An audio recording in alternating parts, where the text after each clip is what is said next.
Hello everyone. इस video में हम डिस्कस करेंगे ब्रीथिंग एक्सरसाइजेस के बारे में। एक्सरसाइजेस और एक्टिविटी करना बहुत जरूरी होता है आपकी बॉडी को मेंटेन रखने के लिए, ताकि आपकी बॉडी फिट रहे, हेल्दी रहे, आपकी जो मांसपेशियां है वो मजबूत होए, आपकी लंग का वॉल्यूम मजबूत होए और आपको लंग इन्फेक्शन या लंग की या चेस्ट की जो कफ भर जाना या जो साइनोसाइटिस की दिक्कत है वो कम हो और वो दिक्कत ना हो बार बार। ब्रीथिंग एक्सरसाइजेस आपकी डेली एक्टिविटी को इम्प्रूव करता है और उसके साथ ही साथ आपको मदद करता है डेली एक्टिविटी करने में। ब्रीथिंग एक्सरसाइजेस को सीरियसली ले जाना बहुत जरूरी है, क्योंकि अगर आप ब्रीथिंग एक्सरसाइज कर रहे हैं प्रॉपर केयर और बिल्कुल कॉन्शियस होके अपनी बॉडी को बिल्कुल मेंटेन करने के लिए, तो उसका अच्छा रिजल्ट आपको मिल सकता है। तो ब्रीथिंग एक्सरसाइजेस एक तरह का वर्कआउट ही है जो आपकी बॉडी को देखने को मिलता है। अब प्रॉपर ब्रीथिंग अगर आप एक्सरसाइज करते हैं तो इससे आपका जो लंग है, लंग का जो कैपेसिटी है वो इंक्रीज होता है और आपको लंग के इन्फेक्शंस नहीं होते। इससे आपका चेस्ट मूवमेंट अच्छा होता है, आपकी मांसपेशियां जो है जो आपको सांस लेने में बाहर निकालने में जो मदद करती है उनकी मजबूती होती है, जिससे आपको बार बार कफ जमना छाती में या स्पूटम जमना उसकी दिक्कत शिकायत नहीं आती है, जिससे आपको बार बार ब्रीथिंग रेट में कमी आना, शॉर्टनेस होना ब्रीथिंग का, दर्द होना छाती में या इन्फेक्शन होना छाती में, तो ये दिक्कत नहीं आती है। तो ब्रीथिंग एक्सरसाइजेस आपके जो टाइडल वॉल्यूम है, यानी आपका जो लंग वाइटल कैपेसिटी है, जिसमें आपका जो लंग है वो नॉर्मल रिस्पॉन्स करे, उसके लिए इम्प्रूव करता है। आपकी बॉडी को आपके माइंड को काम करता है, स्ट्रेस फ्री रखता है और फिट रखता है, यानी आपकी ओवरऑल बॉडी को इम्प्रूव करता है और आपकी हेल्थ को इम्प्रूव करता है और फिट रखता है। अब डीप ब्रीथिंग कैसे काम करती है? डीप ब्रीथिंग एक्सरसाइजेस एक बहुत ही इम्पोर्टेंट एक्सरसाइज है जो आपको स्ट्रेस और जो आप डे टू डे एक्टिविटी में अपनी बॉडी को मेंटेन नहीं कर पाते हैं, तो उसको रिलीज और काम करती है। तो ब्रीथिंग एक्सरसाइजेस जो है डीप ब्रीथिंग वो किस तरह से काम करती है? जब आप डीप ब्रीथ लेते हैं, लंबी गहरी सांस लेते हैं, तो वो सिग्नल आपके ब्रेन के पास जाता है और इससे आपकी बॉडी पे सिग्नल जाता है और आपकी बॉडी एकदम काम होती है और रिलैक्स होती है। जिससे अगर आपको बीपी आपका बढ़ रहा है या फिर हार्ट रेट बहुत ज्यादा बढ़ रही है, आपकी ब्रीथिंग बहुत ज्यादा बढ़ रही है, तो उसको काम करता है, कम करता है और आपकी बॉडी को बिल्कुल रिलैक्स करता है। अब प्रॉपर ब्रीथिंग करना बहुत जरूरी है, जिससे आपके बॉडी का जो टेंशन है, स्ट्रेस है वो दूर हो, ताकि आपकी जितनी भी पूरी बॉडी का जितना भी ऑर्गन्स है, मसल्स है, जॉइंट्स है, वो सब एक्टिव रहे। तो अच्छे तरीके से ब्रीथिंग एक्सरसाइज करना बहुत जरूरी है और साथ ही साथ ब्रीथिंग एक्सरसाइजेस में कोई स्पेशल टूल या इक्विपमेंट की जरूरत नहीं होती।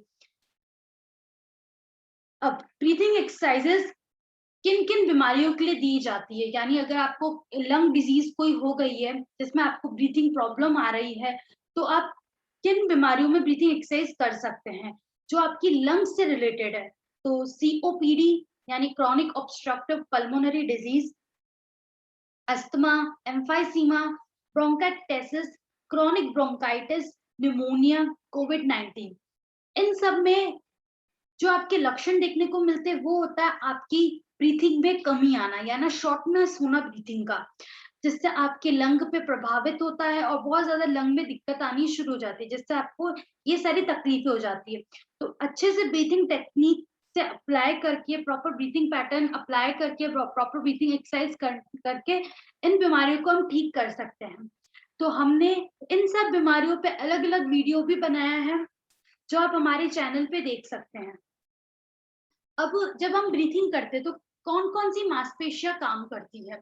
ब्रीथिंग एक सिंगल प्रोसेस या इंडिपेंडेंट प्रोसेस नहीं है, यानी ब्रीथिंग जो है कॉम्प्लेक्स प्रोसेस है जिसमें आपकी जो डायफ्राम मसल्स है और intercostal muscles, external intercostal and internal intercostal muscles काम करती है। मुख्य मसल्स ये दो ही प्रकार की होती है और ये पाई जाती है आपके लंग्स के बिल्कुल नीचे के हिस्से में, यानी आपके एब्डोमेन के पेट के हिस्से से थोड़ा सा ऊपर।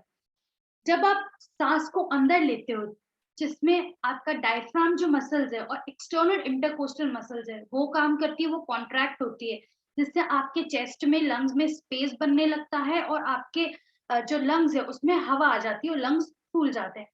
फिर जैसे ही आप अपनी सांस को बाहर निकालते हो यानी ब्रीथ आउट करते हो तो डायफ्राम और एक्सटर्नल इंटरकोस्टल मसल्स रिलैक्स होती है और इंटरनल इंटरकोस्टल मसल्स कॉन्ट्रैक्ट होती है, ये वर्क करती है और जिससे आपका जो लंग्स है वापस अपनी नॉर्मल पोजीशन में आ जाता है, सिकुड़ जाता है वापस और आपके मुंह से सांस बाहर निकल जाती है। तो ये सब है मांसपेशियों का काम। जब आप डीप अंदर ब्रीथिंग इन करते हो, ब्रीथ आउट करते हो, तो ये तो मांसपेशियां है, ये काम करती है।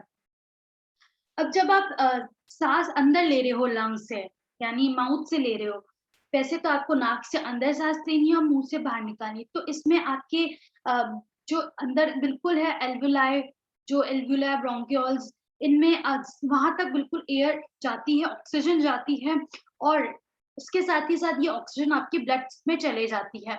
जब आपका बहुत ज़्यादा लो हो जाता है ऑक्सीजन लेवल, तो आपके ब्रेन पे सिग्नल जाता है, जिस वजह से आपकी जो मांसपेशियाँ है वो ओवरवर्क करने लग जाती है, हार्डर वर्क करने लग जाती है जिससे वापस आपको दिक्कत ना हो, वापस आपकी बॉडी नॉर्मल हो सके। अगर जब इन मांसपेशियों में ही दिक्कत आ जाती है तो आपकी जो एक्सेसरी मसल्स है यानी आपकी नेक की मसल्स, कंधे की मसल्स, गर्दन की मसल्स, जो एक्सेसरी मसल्स है वो काम करना शुरू कर देती है, तो उनपे भी एक्स्ट्रा एफर्ट आना शुरू हो जाता है, जिससे आपकी बॉडी बहुत ज़्यादा थकावट महसूस करती है। अगर आपका लंग्स अच्छा नहीं है, फ्लेक्सिबल नहीं है, लचकपन अच्छा नहीं है, तो उसमें डायफ्राम को बहुत ज़्यादा hard external intercostal muscles, internal intercostal muscles को बहुत ज़्यादा दिक्कत आती है और जिस वजह से आपकी इन मांसपेशियों के साथ-साथ आपकी गर्दन की, कंधे की मांसपेशियाँ भी काम करने लगती है, जिसकी वजह से आपकी बॉडी बहुत ज़्यादा थकावट महसूस करती है। अब ब्रीथिंग ट्रेनिंग जब करते हैं तो क्या होता है उससे? ब्रीथिंग ट्रेनिंग, ब्रीथिंग एक्सरसाइजेज से आपका जो खराब एयर है यानी CO2 जो है कार्बन डाइऑक्साइड, वो आपके लंग से बाहर जाता है और आपकी जो फ्रेश एयर है वो ऑक्सीजन वो है जो अंदर आती है आपके लंग्स के अंदर, यानी O2 अंदर आती है, CO2 बाहर जाती है। फिर ब्रीथिंग ट्रेनिंग जो है वो आपकी शॉर्टनेस ऑफ ब्रीथ को कंट्रोल करता है। अगर आप रेस्ट पे हो तब भी आपको शॉर्टनेस नहीं होती ब्रीथिंग की। जब आप एक्टिविटी या डेली एक्टिविटी कर रहे हो उसमें भी आपको सांस की प्रॉब्लम ना हो। तो इसके लिए ये ट्रेनिंग दी जाती है। जो आपके सिक्रीशंस जम गए हैं छाती में, लंग्स में, चेस्ट में, म्यूकस जो जम गया है, कफ जो जम गया है, वो आपके सेंट्रल एयरवेज से आके बाहर की तरफ निकल जाए। इसके लिए ब्रीथिंग ट्रेनिंग दी जाती है। आपका जो एयरवेज है वो क्लियर हो सके ताकि आपको दिक्कत ना हो, आपको सांस की शॉर्टनेस ऑफ ब्रीथ की दिक्कत ना हो और आपका जो लंग वॉल्यूम कैपेसिटी वो मेंटेन रहे, वो कम ना हो ना ज्यादा हो, तो वो दिक्कत ना हो, इसके लिए ब्रीथिंग ट्रेनिंग दी जाती है। फिर अब ब्रीथिंग एक्सरसाइज करने का सही तरीका क्या है? जब भी आप ब्रीथिंग एक्सरसाइज करने का सोचते हो कि मुझे इस समय करनी है एक्सरसाइज, तब आपको ये ध्यान रखना है कि मुझे ओवर एक्सर्शन, ओवर एक्टिविटी नहीं करनी, क्योंकि ब्रीथिंग एक तरह का इंडिपेंडेंट प्रोसेस नहीं है, ये आपकी बॉडी को बिल्कुल रिलेट करते हुए ही चलता है। तो आपको एक्सरसाइजेस डेली करनी है और बिल्कुल अपनी बॉडी को काम रखना है, रिलैक्स रखना है, टेंशन फ्री रखना है, उसके बाद ही एक्सरसाइज स्टार्ट करनी है। और साथ ही साथ आपको अपने पोस्चर को भी अच्छा रखना है, कंफर्टेबल पोस्चर रखना है आपको। ये ध्यान रखना है जब भी आप ब्रीथिंग एक्सरसाइज स्टार्ट करें तो उसमें आपको सपोर्टिव चेयर पे बैठ जाना है, सहारा लगा के अपनी बॉडी को, नेक को, आपकी पूरी बॉडी को अच्छे पोस्चर में रखना है, झुका के स्लाउच पोजीशन में नहीं रखना है, ताकि आपके अंदर जितना है अच्छा आप ब्रीथिंग एक्सरसाइज करेंगे, जितना अच्छा आपका पोस्चर रहेगा, उतना अच्छा ऑक्सीजन आपकी बॉडी में जाएगा। तो इसके लिए ये ध्यान रखना कि आपको हमेशा जब भी आप एक्सरसाइज स्टार्ट कर रहे हो तो एक्सेस प्रेशर नहीं लगाना, बिल्कुल काम और टेंशन फ्री, स्ट्रेस फ्री करना है। ना ज़्यादा O2 को अंदर लेना है, ना ज़्यादा CO2 को बाहर लेना है, बिल्कुल रिलैक्स होके एक्सरसाइज शुरू करनी है। अब जब आप ब्रीथिंग एक्सरसाइज करते हैं तो उसके क्या-क्या बेनिफिट्स होते हैं? किन कारणों की वजह से ये आप करते हैं? तो क्या-क्या इम्प्रूवमेंट आपको दिखता है? ये इम्प्रूव करता है आपकी इम्यूनिटी को, आपकी बॉडी की जो प्रतिरोधक क्षमता उसको इम्प्रूव करता है, आपकी बॉडी को, माइंड को काम रखता है, आपके लंग्स को अच्छा रखता है, स्ट्रेंथनिंग में देता है, आपके लंग्स जो है, आपकी जो लंग्स की जो इलास्टिसिटी वो अच्छी हो, उसके लिए की जाती है। आपको नींद अच्छी आए, उसके साथ-साथ आपकी बॉडी में जो डिटॉक्सिफिकेशन हो गया है, यानी टॉक्सिन्स बहुत ज़्यादा रिलीज़ होगा, उसको रिमूव करता है और आपकी बॉडी को वापस हेल्दी रखता है।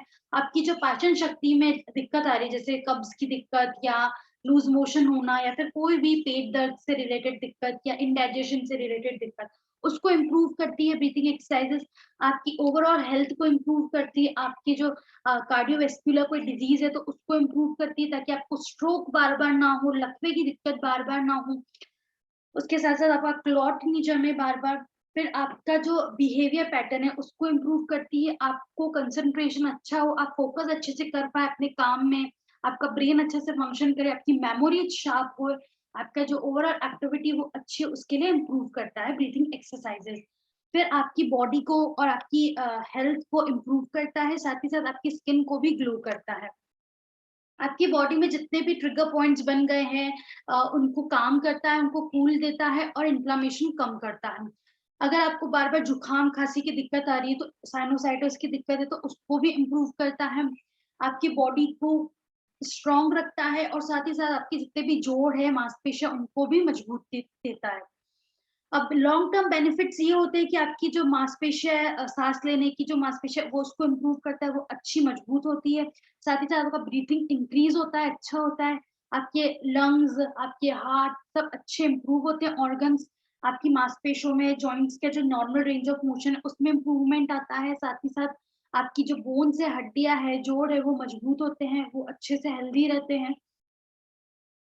आपका जो बैलेंस है, कोऑर्डिनेशन है, चलने का तरीका, फोकस जो करने का तरीका, उसमें ये मदद करते हैं। साथ ही साथ आपकी एनर्जी इंक्रीज करते हैं, आपका वेट कंट्रोल करने में मदद करते हैं और आपको इंडाइजेशन की जो भी प्रॉब्लम आ रही है उसको भी कम करते हैं।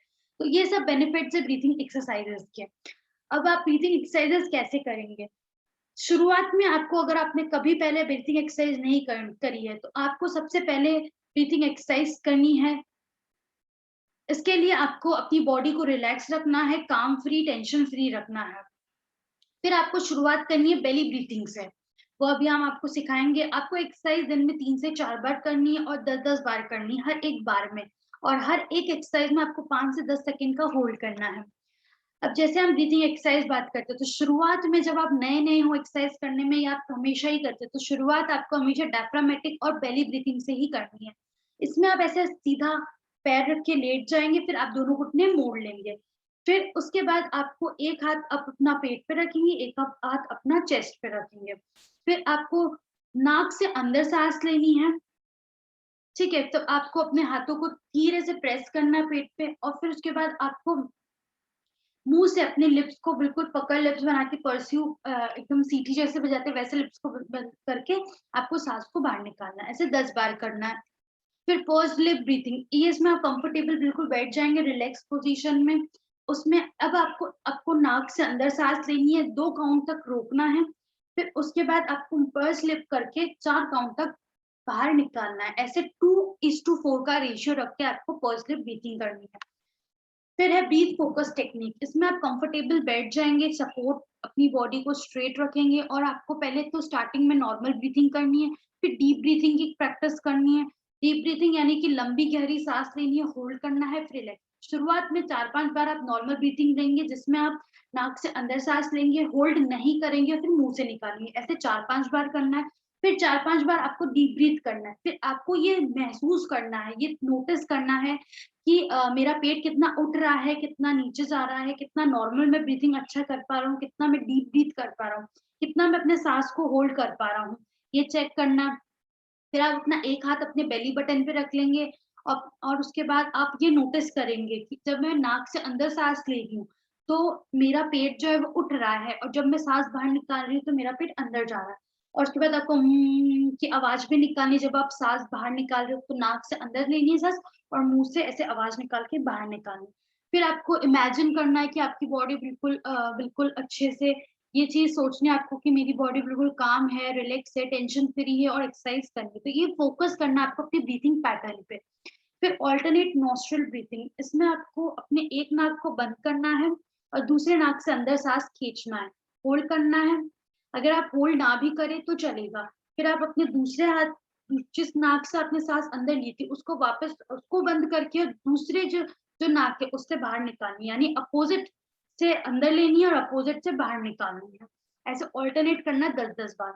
इक्वल ब्रीथिंग, इसमें आप कंफर्टेबली बैठ जाएँगे। इसमें आपको सिर्फ़ नाक से सिंपल अंदर खींचना है और फिर नाक से ही बाहर निकालना है। दोनों नाक से अंदर खींचनी है हवा, फिर बाहर निकालना है। ऐसे आपको काउंट करके हुए प्रैक्टिस करनी है।